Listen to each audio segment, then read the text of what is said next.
Hi everyone, welcome to Abhipedia defence channel powered by Abhimanyu IAS. तो students, आज के इस सेशन में हम डिस्कस करने जा रहे हैं सीडीएस के जो 2022 का एग्ज़ाम होगा दिसंबर में, राइट। तो उससे रिलेटेड हम कुछ एमसीक्यूज डिस्कस करेंगे। तो मॉडल्स का जो चैप्टर रहता है उसके ऊपर ये कुछ इंपॉर्टेंट एमसीक्यूज उठाए हैं मैंने, राइट। तो जिनको हम डिस्कस करेंगे, तो इनको डिस्कस करने से पहले एक यहाँ पे हमारा ये है कि join 7 days trial complete course for CDS exam 2022, right. तो 2022 का जो सीडीएस का एग्जाम दिसंबर में होगा, तो उसके लिए अगर आप जो है 7 डेज का अबीपीडिया डिफेंस चैनल जो है, इसका जो लिंक है वो आपको डिस्क्रिप्शन में मिल जाएगा। तो आप एक फ्री जो है कंप्लीट कोर्स का ट्रायल ले सकते हो, ठीक है। तो you can check the level of questions, right. और जो भी उसमें आप देख सकते हो कि 7 डेज का ये फ्री ट्रायल है। तो उसको अगर आपको लगता है कि ये बेनिफिशियल है आपके लिए, तो आप आफ्टर दैट जो है आप इसको बाय करने के बारे में सोच सकते हो, राइट। तो ये आप इसका जो लिंक है वो डिस्क्रिप्शन में मिल जाएगा। तो वहाँ से आप इसको ओपन करके जो है इन क्लासेस को देख सकते हो, 7 डेज का जो फ्री ट्रायल है, राइट। तो आज की इस सेशन की तरफ हम मूव करते हैं, ठीक है। तो मॉडल्स के एमसीक्यूज को डिस्कस करने से पहले कुछ ऐसे पॉइंट्स हैं जो मैं आपसे पहले डिस्कस करना चाह रहा हूँ, right. That is first part जो लिखा हुआ ऊपर स्टार्टिंग में, that is modals or auxiliaries. Auxiliaries क्या होती हैं students? Helping verbs. Helping verbs को ही ऑक्सिलरी वर्ब्स का नाम भी दिया गया है, तो कंफ्यूज नहीं होना। तो मॉडल्स के क्वेश्चन सबसे मोस्ट कंफ्यूजिंग चैप्टर रहता है अगर हम ग्रामर की बात करें, क्योंकि देखो अगर मैं कोई भी एक स्टेटमेंट यहाँ पे लिख के दूँ आपको, इफ आई से ही ब्लैंक टीच साइंस, राइट। अब ये एक स्टेटमेंट है। तो अगर आपसे पूछा जाए कि मॉडल्स यहाँ पे आपको मॉडल पुट करनी है, तो आपको पढ़ा होगा आपने बचपन में भी, छोटे लेवल का भी ये चैप्टर है, जैसे कैन है, कुड है, मे है, माइट है, मस्ट है, ऑट टू है, ये these all are what? Modals. तो यहाँ पे कौन सी मॉडल आप पुट करोगे? क्या यहाँ पे कैन आएगा? आने को यहाँ पे कैन भी आ सकता है, यहाँ पे आप शुड भी लगा सकते हो, यहाँ पे आप जो है कुड भी लगा सकते हो, ठीक है। कैन प्रेजेंट के सेंस में आएगा, कुड जो है पास्ट सेंस में आ सकता है कि वो पहले पढ़ाता था साइंस, ठीक है, या वो पढ़ा सकता है साइंस, उसको पढ़ाना चाहिए साइंस। तो शुड भी यहाँ पे अप्रोप्रिएट लग रहा है, कैन भी यहाँ पे आप फिल कर सकते हो, कुड भी यहाँ पे आ सकता है, ठीक है। और भी यहाँ पे विल यहाँ पे आ सकता है, मे भी आ सकता है, हालांकि मे के आने की चांसेस कम है, बट मे को भी आप यहाँ पे लगा सकते हो, ठीक है। तो क्या यहाँ पे सटीक जो राइट मॉडल रहेगी वो क्या भरोगे? तो इसलिए मैं बता रहा हूँ कि ये सबसे ज़्यादा कंफ्यूजिंग चैप्टर रहता है मॉडल्स, ठीक है। तो इसके मॉडल्स के एमसीक्यूज करने से पहले आपको मैं कुछ बातें बताना चाह रहा हूँ, ठीक है। तो ये 3 पॉइंट है यहाँ पे जिनके ऊपर आपने ध्यान रखना है। सबसे पहले है कॉन्टेक्स्ट। कॉन्टेक्स्ट समझना पड़ता है आपको, मॉडल्स का जो कॉन्टेक्स्ट क्या है, ठीक है, क्योंकि डिफरेंट मॉडल्स के डिफरेंट कॉन्टेक्स्ट होते हैं, ठीक है। जैसे नीड है, नेसेसिटी की मॉडल होती है, कैन है, एबिलिटी की मॉडल होती है, मे जो है आपकी अजम्पशन की मॉडल भी होती है, और मे के थ्रू जो है हम परमिशन की मॉडल भी होती है, मस्ट जो है आपकी ऑब्लिगेशन की मॉडल भी होती है, अजम्पशन की मॉडल भी होती है, राइट। कॉन्टेक्स्ट को समझना बहुत जरूरी है, और इंटेंशन ऑफ द स्पीकर के, कि स्पीकर का जो इंटेंशन है वो क्या है, राइट। तो ये पहला पॉइंट है। अकॉर्डिंगली सेकंड पॉइंट यहाँ पे बोल रहा है स्टूडेंट, आपको टाइम का ध्यान रखना पड़ेगा। हालांकि जो मॉडल्स होती हैं वो कभी टेंस के साथ उनका लिंक नहीं होता, बट कुछ ऐसी मॉडल्स होती हैं जैसे यूज टू है। अब यूज टू तो आपको पता लग जाएगा, यूज टू कौन से टाइम को रेफर करता है? पास्ट को, ठीक है। यूज टू जो मॉडल होती है पास्ट की एक ऐसी आपकी हैबिट को बताता है जो प्रेजेंट में डिसकंटिन्यू हो चुका है। जैसे आप बोलते हो I use to take coffee, means आप पहले लेते थे, अब वो आपकी हैबिट नहीं रही है, राइट। तो टाइम से रिलेटेड भी मॉडल्स होती हैं, जैसे कुड लिखा हुआ कहीं तो पास्ट टेंस आप उसको मान सकते हो कि पास्ट का टाइम है, तो कोड वहाँ एबिलिटी में भर सकते हो। और थर्ड यहाँ पे बोल रहा है स्टेट ऑफ द स्पीकर की जगह यहाँ पे स्टूडेंट थोड़ी सी मिस्टेक है, यहाँ पे एक्शन होना चाहिए, state of the action. Third जो पॉइंट है मॉडल से related, that is state of the action. आपको पता होना चाहिए कि मॉडल्स की जो एक्शन की जो स्टेट्स हैं वो कौन कौन सी हैं। जैसे आप टेंसेस पढ़ते हैं, जब बच्चा टेंस पढ़ता है तो वहाँ पे एक इंडेफिनिट स्टेट का टेंस होता है, एक कॉन्टिन्यूस स्टेट का एक्शन होता है, एक परफेक्ट स्टेट का एक्शन होता है, एक परफेक्ट कॉन्टिन्यूस स्टेट का एक्शन भी होता है, राइट। तो स्टेट ऑफ द एक्शन को मैंने थोड़ा इस तरह से क्लियर किया हुआ है, अगला जो स्लाइड है हमारी, ठीक है। तो ये सारी स्टेट्स हैं बेसिकली। जब आप मॉडल्स के साथ फर्स्ट फॉर्म लिखते हो, ठीक है, जैसे मैंने बोला आई गो देयर, तो आप इमीडिएटली पकड़ लोगे कि सर ये तो प्रेजेंट इंडेफिनिट टेंस है, गो लग रहा है। अब गो की जगह मैं वेंट बोलूंगा तो ये सिंपल पास्ट टेंस है। फिर if I say I shell go there तो ये फ्यूचर इंडेफिनिट है, राइट। लेकिन अब अगर मैं बोलता हूँ आई कैन गो देयर, अब कैन मॉडल के साथ मैंने फर्स्ट फॉर्म का यूज किया, राइट।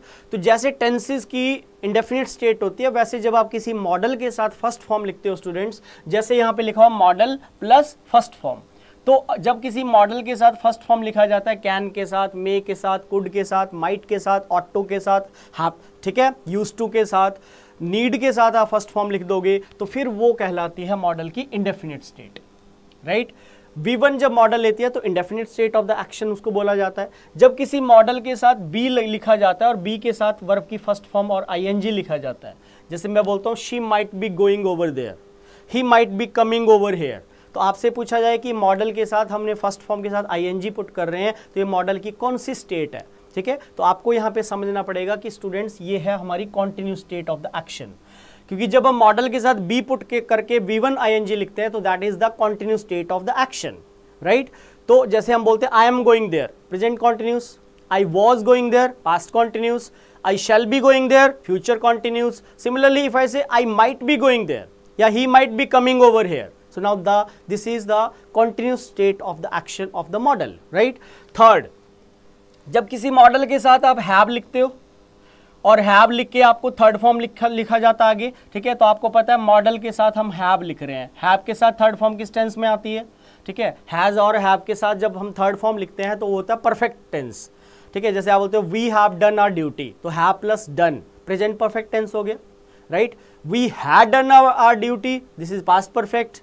और अगर आप बोलते हो I shall have gone there, I shall have gone there, this is future perfect, right. लेकिन हम यहाँ पे जो हैव प्लस थर्ड फॉर्म लिख रहे हो किसके साथ लिखा जा रहा है, मॉडल के साथ, राइट। तो जब किसी मॉडल के साथ हैव प्लस थर्ड फॉर्म लिखा जाता है तो वो फिर बन जाता है मॉडल का परफेक्ट स्टेट।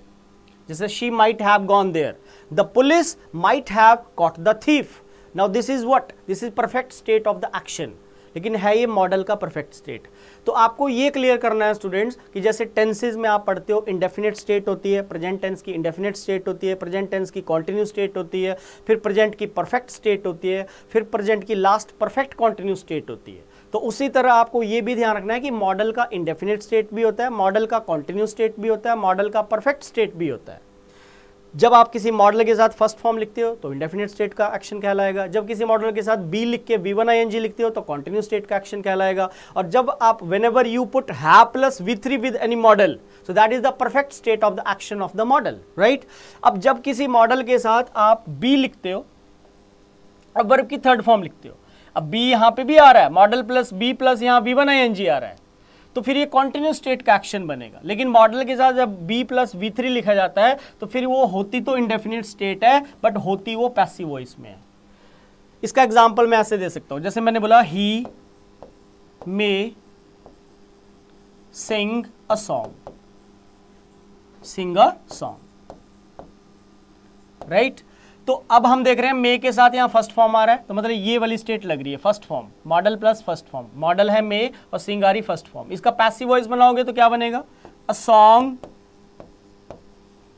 मे बी संग बाय हिम। तो आप यहां पे देख सकते हो पैसिव वॉइस में मे मॉडल के साथ हमने क्या लिखा, बी प्लस वर्ब की कौन सी फॉर्म लिखी, थर्ड फॉर्म। तो यू नो वेरी वेल कि पैसिव वॉइस में हमेशा वर्ब की थर्ड फॉर्म को ही लिखा जाता है, राइट। तो मॉडल के साथ बी लिख के V3 लिख रहे हैं तो बोल तो रहा है ये इसका इंडेफिनिट का पैसिव वॉइस बना है।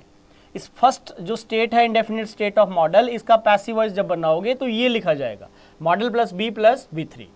और जब किसी मॉडल के साथ लास्ट पॉइंट पे हैव आता है और फिर बीन लिखते हैं और वर्ब की थर्ड फॉर्म लिखा होता है तो फिर ये जो थर्ड स्टेट है ना परफेक्ट वाली, इसका ये पैसिव वॉइस माना जाएगा। जैसे मैं यहां बोलता हूं ही मे हैव संग a song, he may have संग अ सॉन्ग, तो इसका पैसिव बनाओगे तो a song may have been, तो बन जाएगा a song may have been sung by him.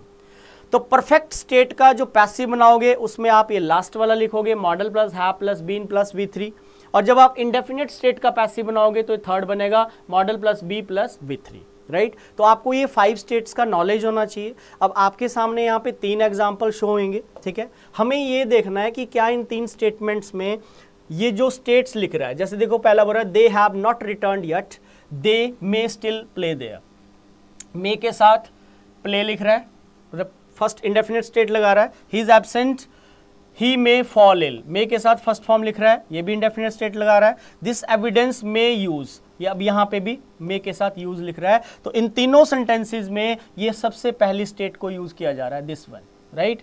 तीनों ही एग्जाम्पल में ये पहली स्टेट को लिखा जा रहा है। आपको ये देखना है इन तीन सेंटेंसेस में, ठीक है, कि क्या ये जो इंडेफिनिट स्टेट लिखी जा रही है वो सही लिखी जा रही है या इसकी जगह पे कोई अदर स्टेट्स का यूज किया जाएगा, राइट। तो आप देख सकते हो, देखो बोला दे have not returned yet, they haven't returned yet, भी कोई पर्सन है दे, ठीक है, और वो जो है अभी तक वापस नहीं आए हैं, ठीक है। आगे बोला दे may still play there.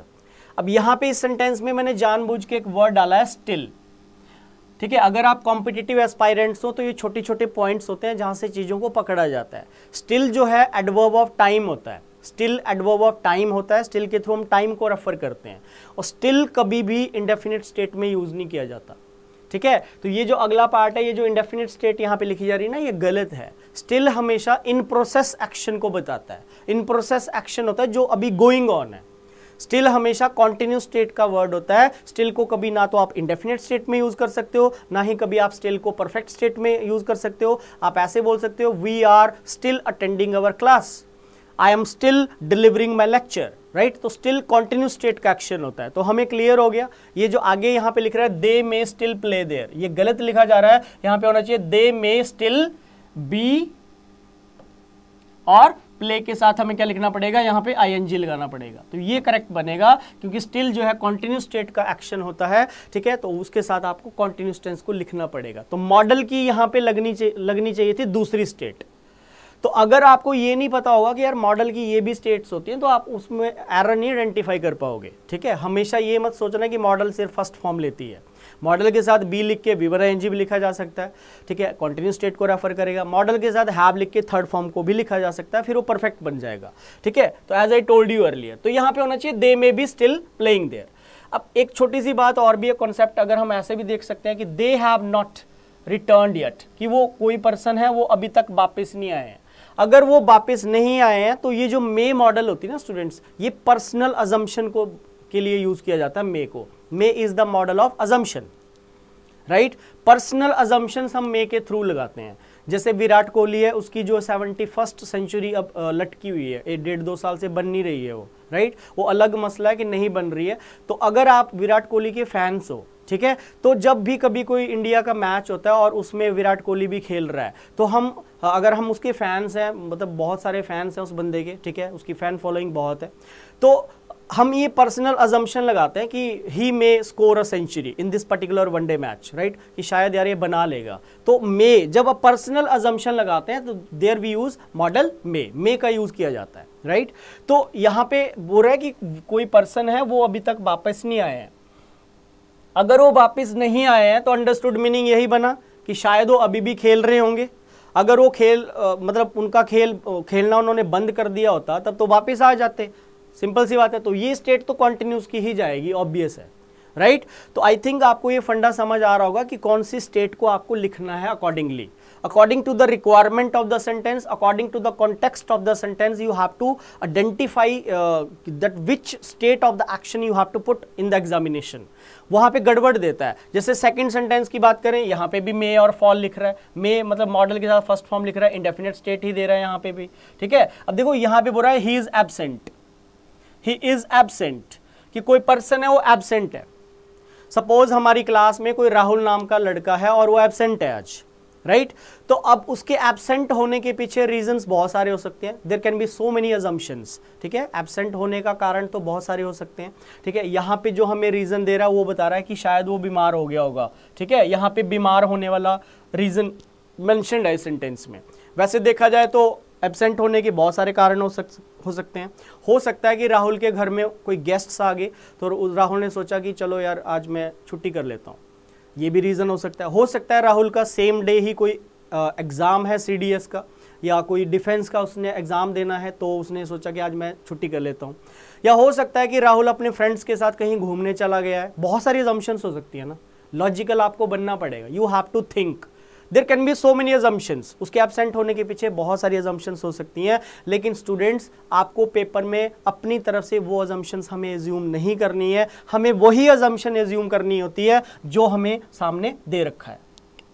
Right. अब बोल रहा है ही इज एब्सेंट, ये रिजल्ट है, दिस इज द रिजल्ट, क्योंकि राहुल आज क्लास में नहीं है तो वो एब्सेंट हो चुका है, तो ये तो परिणाम आ गया, ठीक है। अब रिजल्ट तब आता है जब अगला एक्शन कंप्लीट स्टेट में लिखना पड़ेगा आपको, ठीक है। परिणाम तो देखो ना, वो बीमार, कंप्लीटली बीमार पड़ गया होगा तभी तो उसने डिसाइड किया ना कि आज तो यार मेरी हालत बहुत ख़राब है, मैं छुट्टी कर लेता हूँ, राइट। सपोज राहुल रात को सोया, या कोई भी स्टूडेंट आप रात को सोते हो, ठीक है, आपको हल्का हल्का फीवर है, तो आपको लगता है कि यार आपने सोचा कि यार कल तो मैं क्लास लगाने जाऊंगा, मेरे को थोड़ा थोड़ा फीवर है, ठीक हो जाऊंगा सुबह। लेकिन जब आप सुबह उठते हो तो आप देखते हो कि आपकी हालत बहुत ख़राब है, ठीक है, आपका फीवर का जो टेम्परेचर बहुत बढ़ गया आपका, ठीक है, और आपकी कंडीशन बहुत, आपसे खड़ा भी नहीं हुआ जा रहा। तो जब आपको ये फील हुआ कि मैं तो कंप्लीटली, मेरी तो हालत बहुत ख़राब हो चुकी है, कंप्लीटली जब आप बीमार पड़ गए हो तभी आपने डिसाइड किया कि मैं आज छुट्टी कर लेता हूँ। तो ये जो स्टेट है ना, ये जो इंडेफिनिट लिख रहा है यहाँ पे आपको परफेक्ट स्टेट लिखना पड़ेगा।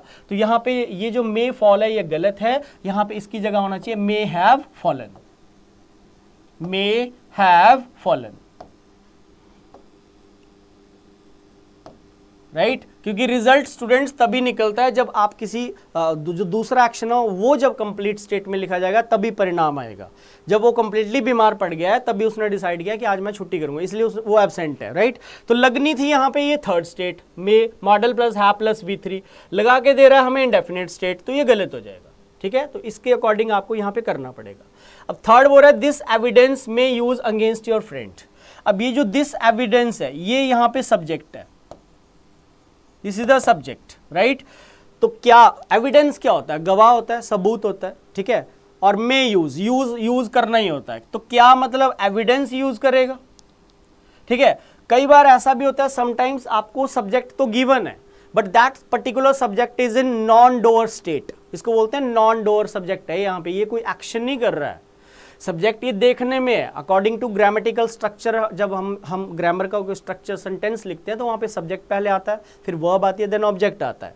यही हम टीचर्स जो मतलब सिखाते हैं क्लास में बच्चों को कि सब्जेक्ट लिखा जाता है, फिर वर्ब लिखी जाती है, फिर जो है आपका अदर वर्ड या ऑब्जेक्ट आ जाता है, राइट। तो देखने में ये सब्जेक्ट तो है बट ये सब्जेक्ट कोई एक्शन नहीं कर रहा है। यहाँ पे ये है आपका नॉन डोअर सब्जेक्ट, आप इसको लिख सकते हो, this is called non door. Non door subject का दूसरा नाम, सब्जेक्ट को डोअर भी बोलते हैं स्टूडेंट, ध्यान रखना। तो ये नॉन डोअर सब्जेक्ट है, ये जो एक्शन नहीं कर रहा है। तो जब कभी भी किसी स्टेटमेंट में सब्जेक्ट नॉन डोअर स्टेट का हो तो वो स्टेटमेंट्स हमेशा पैसिव वॉइस में लिखे जाते हैं। जब सब्जेक्ट एक्शन नहीं करता, जब सब्जेक्ट एक्शन करता है तो वो सेंटेंस एक्टिव स्टेट का होता है, वो एक्टिव वॉइस का सेंटेंस होता है। बट सब्जेक्ट यहाँ एक्शन नहीं कर रहा है, ठीक है, तो ये नॉन डोअर सब्जेक्ट है। So that is why this statement मतलब इसको लिखा जाना चाहिए पैसिव वॉइस में। तो मे के साथ आप जब बी लिख दोगे और यूज के साथ आप जब थर्ड फॉर्म लिख दोगे यूज्ड, तो ये बन जाएगा फिर आपका passive voice. So this evidence may be used against your friend, this could be the right sentence. ये वाली स्टेट लगनी चाहिए थी, modal plus be plus V3, indefinite state की पैसिव वॉइस। तो ये इंडेफिनिट स्टेट का पैसिव वॉइस यहाँ पे यूज होना चाहिए था। वैसे मैं आपको ओरली बता देता हूँ, 13 मॉडल्स होती हैं टोटल ग्रामर में। How many modals are there? 13, जिसमें आपका कैन आ जाता है, कोड आ जाता है। थोड़े थोड़े इनको यूजेस मैं आपको ओरली एक्सप्लेन कर देता हूँ। अगर हम कैन की बात करें तो कैन के थ्रू हम एबिलिटी शो करते हैं, whether somebody has ability to do something और नॉट, ठीक है। अगर आप में एबिलिटी है तो आप बोलोगे आई कैन ड्राइव। अगर आप एब्सेंस ऑफ एबिलिटी को शो कर रहे हो तो आई कांट ड्राइव, तो कैन नॉट हो जाएगा वहाँ पे। अब नीड के थ्रू हम क्या करते हैं? नीड हम के थ्रू हम ये शो करते हैं वेदर समबडी हैज़, मतलब किसी चीज़ की ज़रूरत है या नहीं है। फिर डेयर के थ्रू हम क्या करते हैं? डेयर के थ्रू हम बताते हैं basically courage, whether somebody has dare to do something और नॉट, कि किसी बंदे में किसी काम को करने का साहस है या नहीं है, राइट। तो डेयर के थ्रू हम जो है करेज बताते हैं। कैन एबिलिटी बताता है, कुड पास्ट की एबिलिटी बताएगा, ऑब्वियस है। बट 13 के अलावा ना कुछ सेमी मॉडल भी होते हैं। सेमी मॉडल में आ जाती है जैसे आपका हैव टू है, हैव टू है, हैज़ टू है, राइट। फिर आपका जो है हैड टू है। अब ये जो मस्ट होता है, मस्ट, तो मस्ट जो है पास्ट टेंस में नहीं यूज किया जाता, मस्ट का पास्ट नहीं होता। मस्ट का जो पास्ट टेंस होता है वो हैड टू होता है। आपको पता होना चाहिए मस्ट मॉडल पास्ट में यूज नहीं किया जाता, मस्ट की जगह पे हम वहां पे सेमी मॉडल हैड टू का यूज करते हैं मस्ट के स्थान पे, राइट। तो अब आपके सामने एमसीक्यूज यहाँ पे दिखेंगे आपको, ठीक है। जैसे कि क्वेश्चन नंबर फर्स्ट की तरफ हम मूव कर रहे हैं। फर्स्ट क्वेश्चन आप देख सकते हो, he blank come with us if he doesn't want to, right. Statement में ऑप्शंस गिवन है, need not, needn't, doesn't need, need not to, doesn't need to, right. तो इसका आपने यहाँ पे आंसर बताना है student, he blank come with us if he doesn't want to, ठीक है। तो ही ब्लैंक कम विद अस, ये इफ के साथ जो क्लॉज लिखी गई है ये है हमारी basically subordinating clause. Subordinating clause में कंडीशन लगा रहा है if he doesn't want to, अगर वो नहीं आना चाहता है, ठीक है। तो अब अगर आपका ग्रामर अच्छा होगा, ठीक है, तो कोई भी बच्चा इस बी ऑप्शन को और इस सी ऑप्शन को हर बच्चा एलिमिनेट कर देगा, अगर आपका थोड़ा बहुत ग्रामर पे आपकी पकड़ है। क्यों, मैं आपको रीजन बता देता हूं। ये जो डजंट है ये एक हेल्पिंग वर्ब है प्रेजेंट इंडेफिनिट टेंस की, और नीड, नीड यहां पे मेन वर्ब है ना कि मॉडल है, ध्यान रखना, नीड यहां पे मेन वर्ब है। तो जब आप किसी हेल्पिंग वर्ब के साथ नीड को लिख रहे हो मेन वर्ब बना के, और इसके बाद जब कभी भी आगे आपको कोई और वर्ब लिखनी है, और वर्ब मतलब वर्ब थर्ड वर्ब आगे कम आ गया, ठीक है, तो आपको वो हमेशा इन्फिनिटिव फॉर्म में लिखना पड़ता है। इन्फिनिटिव क्या होता है, 2 + V1, तो यहां पे 2 कम होना चाहिए था, ठीक है। तो आपको पता होना चाहिए कि जब हेल्पिंग वर्ब के साथ नीड को मेन वर्ब बना के लिखा जाता है, और उसके साथ जब किसी थर्ड वर्ब कोई और वर्ब हमें ऐड करनी हो, लिखनी हो, तो उसको इन्फिनिटिव फॉर्म में ही लिखा जाता है। इन्फिनिटिव क्या होता है, 2 + V1, तो यहां पे 2 तो नहीं आ रहा है, तो बी कट गया। और नीड को और डेयर को जब भी कॉन्ट्रैक्टेड फॉर्म में लिखा जाता है, जैसे डू नॉट का कॉन्ट्रैक्शन फॉर्म क्या होता है, डोंट, डज नॉट का क्या होता है, डजंट, तो नीड को जब भी कॉन्ट्रैक्टेड फॉर्म में लिखा जाता है, डेयर नॉट को जब भी कॉन्ट्रैक्टेड फॉर्म में लिखा जाता है, तो समझ जाना कि नीड, नीडंट वहां पे मॉडल है ना कि मेन वर्ब है। यहां पे तो मेन वर्ब है, लेकिन ये जो यहां लिख रहा है ये आपकी मॉडल है। और मॉडल, जब नीड को एज ए मॉडल बना के आप सेंटेंस में लिखते हो कॉन्ट्रैक्टेड फॉर्म में, ठीक है, तो इसके साथ डायरेक्ट बेस फॉर्म आती है, इसके बाद कभी भी इन्फिनिटिव नहीं आता, मतलब 2 नहीं आएगा। अब डायरेक्ट आप बेस फॉर्म कम आना चाहिए था यहाँ पे, ठीक है। तो जबकि यहाँ पे 2 लगा के दे रहा है, तो ये भी ड्रॉप हो गया। तो बी और सी तो अगर आपका ग्रामर अच्छा है तो बच्चा यहाँ पे ड्रॉप कर सकता है, लेकिन कॉन्सेप्ट ये है कि ए और डी में से क्या करें। अब ए और डी ये वो बारीकियां हैं, ये वो डीप कॉन्सेप्ट्स हैं, ठीक है, जिन पे आपको काम करना पड़ेगा। ए आंसर होना चाहिए, डी होना चाहिए। मैंने बोला इसके साथ इन्फिनिटिव आएगा, तो यहाँ इन्फिनिटिव आ रहा है, और इसके साथ मैंने बोला डायरेक्ट बेस फॉर्म लिखी जाएगी, तो यहाँ पे बेस फॉर्म लिखी जा रही है। तो अब करें तो करें कौन सा, राइट। इन 2 में से जो बच्चा एलिमिनेट कर देगा ना, वही राइट आंसर, मीन्स उसमें डेप्थ है। ये क्वेश्चन जो है ये थोड़ा डीप कॉन्सेप्ट वाला है। तो बी और सी आपने एलिमिनेट कर दिया। अब देखो कोई भी बात है, बोल रहा है ही नीडंट कम, यही है मोडालिटी और एक्चुअलिटी। मोडालिटी और एक्चुअलिटी में फर्क होता है, ठीक है। क्या फर्क होता है, मैं आपको एक डिफरेंस एक सेंटेंस के थ्रू बताना चाहूंगा यहाँ, फिर आपको यहाँ पे ये बात समझ आ जाएगी, ठीक है। मैंने एक सेंटेंस लिखा, मैंने बोला ही मस्ट ओबे हिम,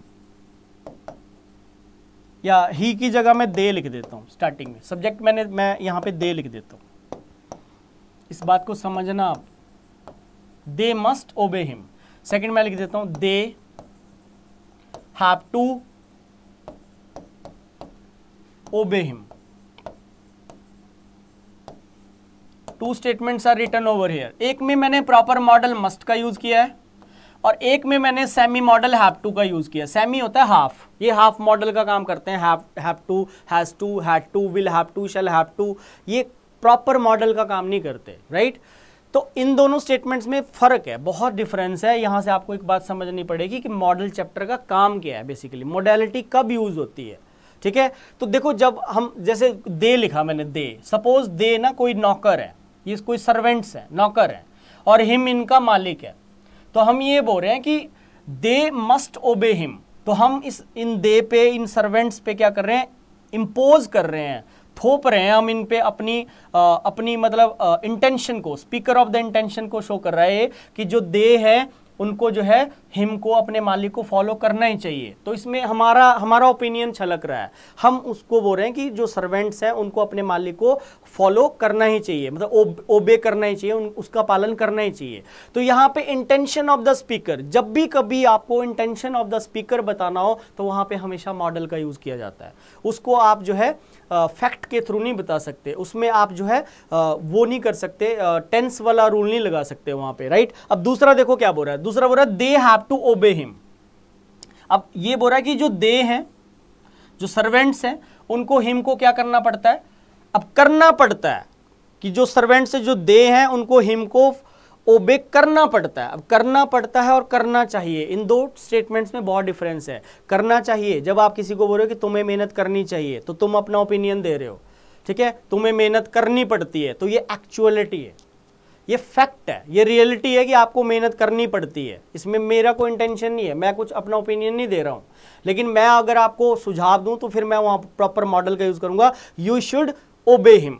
तो मैं अपना intention of the speaker show हो रहा है यहाँ पे कि मैं बोल रहा हूँ कि तुम्हें मेहनत करनी चाहिए। तो पहले तो आपको ये क्लियर करना पड़ेगा कि मोडालिटी कब यूज होती है। जब हम स्पीकर के इंटेंशन को शो करते हैं तो उस सेंटेंस को हम मॉडल के थ्रू ही बताते हैं, ठीक है। तो अगर इन दोनों वाक्य में डिफरेंस पूछा जाए तो यहाँ पे ये मोडालिटी शो कर रहा है, राइट, और ये सेमी मॉडल या एक्चुअलिटी शो कर रहा है। तो ये डिफरेंस आपको जानने पड़ेंगे कि मॉडल का यूज कब होता है। जब आप इंटेंशन ऑफ द स्पीकर बताना चाहते हो वहां पे मॉडल को भरा करो, राइट, वहां पे मॉडल ही आएगी। और जहां पे इंटेंशन ऑफ द स्पीकर नहीं होता है, जहां पे एक एक्चुअलिटी होती है, रियलिटी होती है कि जो दे हैं उनको हिम को ओबे करना पड़ता है। करना पड़ता है मीन्स वो एक्चुअलिटी है, फैक्ट है, उसमें मेरा कोई इंटेंशन नहीं है। तो अब यही देखना है, अगर डजंट हम बात करें तो किस टेंस में लिखा जाता है, प्रेजेंट इंडेफिनिट, राइट, और इसके साथ ये मेन वर्ब बना के लिखा जा रहा है और इन्फिनिटिव भी लगा रहा है। तो अगर मैं यहाँ पे डजंट लिखता हूं तो ये मीन्स एक्चुअलिटी बता रहा हूं मैं।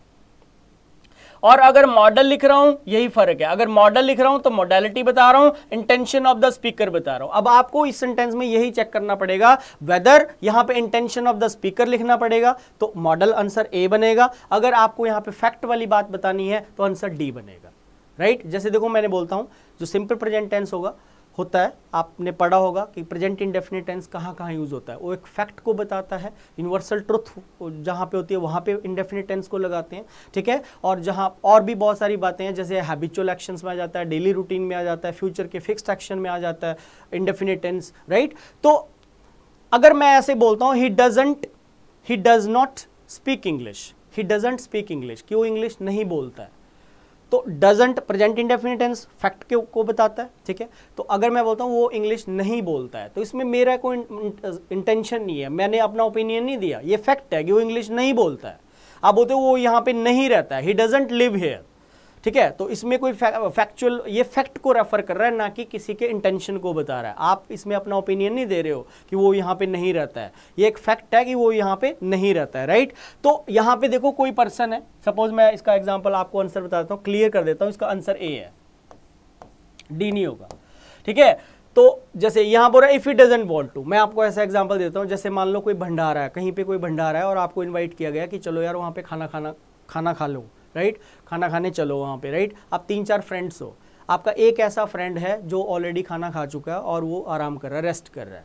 फिर तो आप यहाँ पे अपना इंटेंशन बता रहे हो कि अगर वो नहीं आना चाहता है, क्योंकि आपको पता है ऑलरेडी खाना खा चुका है, तो मैं ऐसे सिचुएशन बता रहा हूँ आपको ताकि आपको क्लियर हो जाए।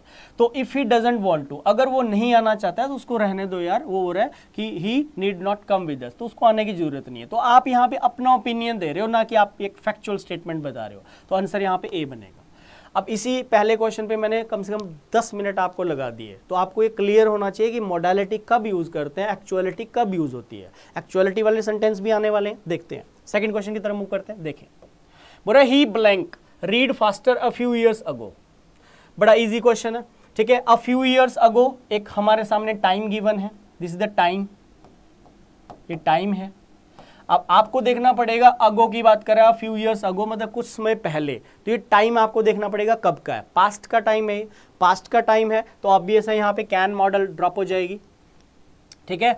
और मस्ट मॉडल पास्ट में नहीं लगती, मैंने बता दिया, मस्ट तो पास्ट में कभी लगाना मत, मस्ट का ऑल्टरनेट पास्ट में हैड टू होता है, राइट। अभी जो माइट होता है, माइट का काम होता है पॉसिबिलिटी बताना, माइट के थ्रू हम पॉसिबिलिटी बताते हैं और कुड के थ्रू हम एबिलिटी बताते हैं। अब आपको इस सेंटेंस में यही चेक करना पड़ेगा, क्या हम पास्ट में पॉसिबिलिटी बताना चाह रहे हैं या पास्ट में हम यहाँ एबिलिटी बताना चाह रहे हैं। मस्ट और कैन को मैंने ड्रॉप कर दिया, मस्ट पास्ट में लगता नहीं है, एलिमिनेट हो गया, कैन पास्ट में लिख नहीं सकते, एलिमिनेट हो गया। तो यहाँ पे कोई पर्सन है, सपोज वो कुछ साल पहले तेजी से जो है पढ़ सकता था, तो यहाँ पे एबिलिटी शो की जा रही है, एबिलिटी शो की जा रही है ही की, तो यहाँ पे आंसर बनेगा हमारा C, it could be C. He could read faster a few years ago। हो सकता है उस बंदे के अब रिफ्लेक्शंस वीक पड़ गए हैं, जैसे एज बढ़ती है तो ऑब्वियस है धीरे धीरे हमारी सेंसेस भी काम करना बंद कर देती हैं, दिखना थोड़ा कम दिखने लगता है, ठीक है। तो मतलब ईयर्स, मतलब जो कान है हमारे, वो सुनना थोड़ा कम सुनना लग जाता है हमें, ठीक है। तो यहाँ पे एबिलिटी की बात की जा रही है, तो कुड आंसर होगा, इजी क्वेश्चन था। थर्ड देखें, very very important, the kids blank be hungry, they have just had lunch. The kids blank be hungry, they have just had lunch। अब अगली क्लॉज में लिखा गया सेंटेंस बोल रहा है they have just had lunch। भाई वो अभी अभी उन्होंने अपना लंच कर लिया था, they have अभी अभी उन्होंने अपना लंच कर लिया है, they have just had lunch, right. अगर उन्होंने कर लिया है तो ऑब्वियस है पॉजिटिव आंसर तो आएगा नहीं, कैन लंच बिल्कुल कट गया, मे बिल्कुल कट गया, क्योंकि पॉजिटिव आंसर नहीं बनेगा ना, यहाँ पे नेगेटिव आंसर लगाना पड़ेगा, क्योंकि उन्होंने अभी अभी खाना खा लिया था, तो वो तो हंगरी नहीं होंगे अब, राइट। तो अब आपको यहाँ पे देखना पड़ेगा स्टूडेंट्स एक्शन को। मैंने बोला he must be your brother, पहला सेंटेंस। सेकंड सेंटेंस देखें, सेकंड सेंटेंस मैंने लिख देता हूं, he must be here by 5 PM। Two statements आ रही है, राइट। हमें इनके नेगेटिव भी बनाने हैं, भाई इसका नेगेटिव सेंटेंस क्या बनेगा, इसका नेगेटिव क्या बनेगा। ही मस्ट बी योर ब्रदर, ठीक है। सपोज कहीं पे 2 बंदे खड़े हैं और सामने 3-4 लोग हैं, और आप अपने फ्रेंड को ये बोल रहे हो कि सामने यार जो बंदा है ना शायद वो तुम्हारा भाई है। कई बार ऐसे भी होता है, रिजेंबल करती हैं चीज़ें, किसी की हाइट, किसी का मतलब जो शक्ल सूरत है मिलती जुलती है, तो आप अपने दोस्त को बोल रहे हो कि शायद वो जो दूर खड़ा है ना बंदा वो तुम्हारा भाई होगा, राइट। तो यहाँ पे मस्ट के थ्रू हम क्या लगा रहे हैं, अजम्पशन, अजम्पशन का काम कर रहा है मस्ट यहाँ पे, राइट। लेकिन इस सेकंड सेंटेंस में मस्ट के थ्रू हम क्या बता रहे हैं, आप बोल रहे हो किसी, सपोज आपका कोई फ्रेंड है या कोई रिलेटिव है या कोई पर्सन है और ही बंदा है, कोई थर्ड पर्सन, उसने आपसे पैसे उधार लिए हैं और उसने आपको टाइम दिया कि आज भाई 5 बजे तक मैं जो है आपके पैसे वापस कर दूंगा। तो आप ये बोल रहे हो कि आज तो वो बंदा 5 बजे तक यहाँ पे होना ही चाहिए। अब यहाँ पे मस्ट काम कर रहा है ऑब्लिगेशन का, तो मैंने बता दिया मस्ट का काम ऑब्लिगेशन करना भी होता है, मस्ट का काम अजम्पशन करना भी होता है। कॉन्टेक्स्ट डिफरेंट है मस्ट मॉडल के। अब जब आप अजम्पशन लगाते हो और मस्ट का अगर आपने नेगेटिव बनाना हो तो इसका नेगेटिव कांट बनता है, ये ध्यान रखना। अजम्पशन में मस्ट मॉडल का जो नेगेटिव लिखा जाता है वो कैन नॉट बनाया जाता है, ठीक है, कभी भी मस्ट नॉट मत बनाना, राइट। और जब ऑब्लिगेशन लगाते हो तो वहां पे इसका नेगेटिव में मस्ट नॉट ही बनता है। ऑब्लिगेशन में मस्ट का जो नेगेटिव होता है वो मस्ट नॉट ही बनता है, और अजम्पशन में मस्ट का नेगेटिव जो कांट बनता है। तो अगर आप ये बोलना चाहते हो ना कि वो शायद तुम्हारा भाई नहीं हो सकता है, ठीक है, या नहीं होगा या नहीं हो सकता है, तो वहां पे फिर आप मस्ट नॉट नहीं लिखोगे अजम्पशन में, तो वो बनेगा he can't be your brother, right. तो यहाँ पे आपको आंसर मिल गया, आंसर है इसका सी, क्योंकि हम यहाँ पे बताना चाह रहे हैं अजम्पशन, यहाँ पे ऑब्लिगेशन नहीं है, अजम्पशन इज हियर, राइट। जैसे मैंने बोला ही मस्ट बी हंग्री, ये आपको देखना पड़ेगा कि अजम्पशन है या ऑब्लिगेशन है। अगर आपने बोला ही मस्ट बी हंग्री, तो इस सेंटेंस के थ्रू मस्ट क्या कर रहा है, ऑब्लिगेशन कर रहा है, अजम्पशन कर रहा है। तो हम यहाँ पे मस्ट बी का अजम्पशन का काम है। आप ये बोलो कि शायद ये भूखा होगा, कोई पर्सन है उसने फटे पुराने कपड़े पहने हुए हैं, ठीक है, और उसका मुंह चेहरा उतरा हुआ है, तो आपको लगता है कि यार ये शायद ना 1-2 दिन से भूखा होगा, ठीक है। तो आप अजम्पशन लगा रहे हैं मस्ट बी के थ्रू, ठीक है। तो यहाँ पे भी अजम्पशन है, तो अजम्पशन है तो नेगेटिव में इसका कांट भी जाएगा, तो आंसर सी है। डीप कॉन्सेप्ट है, ध्यान रखना आपने। मस्ट बी का, मस्ट का नेगेटिव में, अजम्पशन में कांट भी बनता है। Question number 4, we have got plenty of time, we blank Hari.